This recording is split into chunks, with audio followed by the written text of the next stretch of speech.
cet hiver, la formule de cette année, même la sobriété énergétique. On sait que l'appel à la sobriété a été bien respecté par les ménages, notamment que ce soit sur leur consommation d'électricité ou de gaz. Les entreprises, elles aussi, ont bien respecté cet appel de la Première ministre Elisabeth Borne à l'automne. Un signe, tiens, la consommation électrique des clients d'EDF a chuté de 10% en novembre par rapport à 2021. Baptiste Morin, bonjour. Alors, Baptiste Morin, pardon, c'est ce qu'on apprend aujourd'hui, c'est que les collectivités locales, Baptiste Morin, ont elles aussi joué le jeu de la sobriété cet hiver. Oui, sur les 2 premières semaines de décembre, le gestionnaire du réseau électrique a enregistré une baisse de 20% de la consommation de l'éclairage public.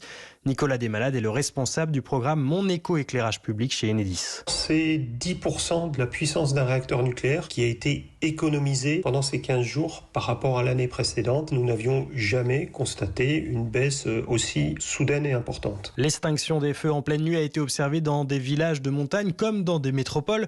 Il faut dire que les motivations sont aussi économiques. L'éclairage public représente 40% des dépenses de consommation électrique dans une commune.